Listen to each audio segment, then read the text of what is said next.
प्रश्न, एका दुकानामध्ये 15 रिम कागद होते, त्यापैकी 250 दस्ते विकले तर किती कागद शिल्लक राहिले?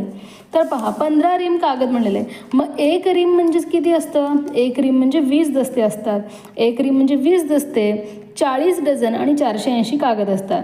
मग पहा, एक रिम म्हणजे 20 दस्ते, तर 15 रिम म्हणजे किती असणार आहेत?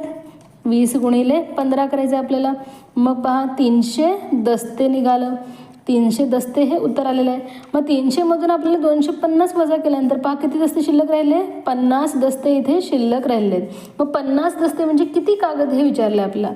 मग त्यासाठी आपल्याला एक दस्ता म्हणजे किती कागद हे माहिती असायला पाहिजे. एक दस्ता म्हणजे किती असतं? 2 डझन म्हणजेच किती? 24 कागद.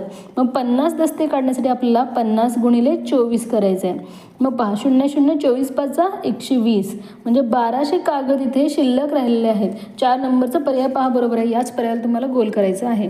त्यानंतरचा प्रश्न पहा, 2 रुपयाची 200 नाणी देऊन त्यात 50 पैशाची किती नाणी येतील?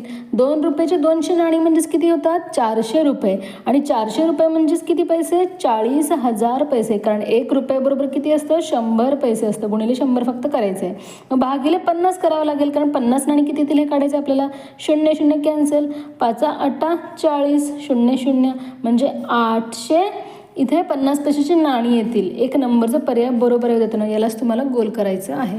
त्यानंतर पहा प्रश्न, निशाजवळ पहा 53,175 ते 53,255 पर्यंतच्या 500 रुपयाच्या नोटा आहेत, तर तिच्याजवळ एकूण किती रक्कम आहे?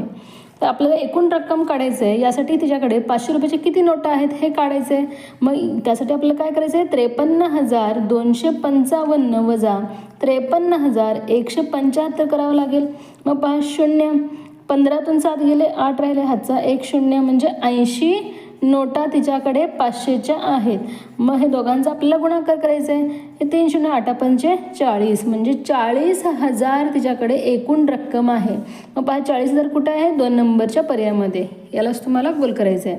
त्यानंतरचा प्रश्न पहा, प्रमोदने एक कपाट 12,750 रुपयाने विकत घेऊन 11,895 रुपयाने विकले, तर या व्यवहारात त्याला नफा किती तोटा झाला?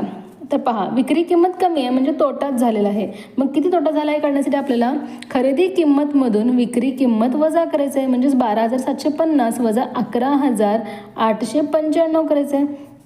मग पहा, 10तून 5 गेले 5, हातचा 1, 15तून 10 गेले 5, पुन्हा हातचा 1, 17तून 9 गेले, पहा किती राहिले? 8 राहिले, पुन्हा हातचा 1 0 0 म्हणजे 855 रुपये त्याला तोटा झालेला आहे. 2 नंबरचा पर्याय बरोबर आहे. यालाच तुम्हाला गोल करायचं आहे.